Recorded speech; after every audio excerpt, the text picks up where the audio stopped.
حدیث نبوی۔ رسول اکرم صلی اللہ علیہ وآلہ وسلم کا ارشاد ہے، اگر تمہیں کوئی کام میں نقصان پہنچ جائے تو یہ نہ کہو اگر میں ایسا کر لیتا تو ایسا ہو جاتا، البتہ یہ کہو کہ اللہ تعالیٰ کی تقدیر یوں ہی تھی اور انہوں نے جو چاہا کیا، کیونکہ اگر کا لفظ شیطان کے کام کا دروازہ کھول دیتا ہے۔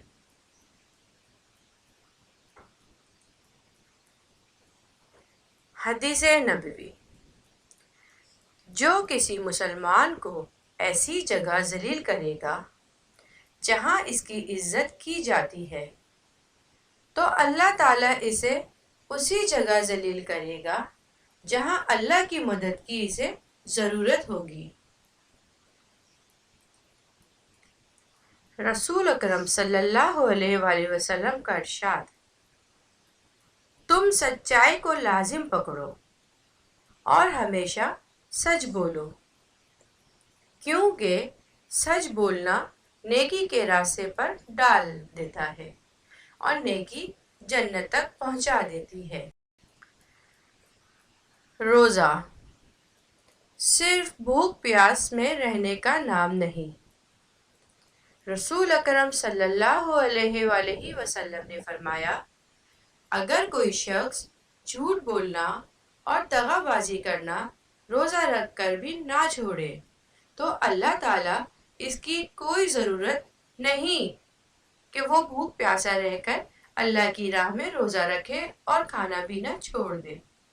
رسول اکرم صلی اللہ علیہ وآلہ وسلم نے فرمایا، بیوہ عورت کا نکاح اس وقت تک نہ کیا جائے جب تک اس کی اجازت نہ لی جائے، اور کنواری عورت کا نکاح اس وقت تک نہ کیا جائے جب تک اس کی اجازت نہ مل جائے۔ صحابہ نے کہا، یا رسول اللہ، کنواری عورت اذن کیوں کرے؟ آپ صلی اللہ علیہ وسلم نے فرمایا، اس کی صورت یہ ہے کہ وہ خاموش رہ جائے یا خاموشی کا اذن سمجھی جائے۔ رسول اکرم صلی اللہ علیہ وآلہ وسلم نے فرمایا، جو شخص قرآن اٹک اٹک کر پڑھتا ہے اور اس کو پڑھنے میں مشقت ہوتی ہے تو اس کے لیے دگنا اجر ہے۔ سبحان اللہ۔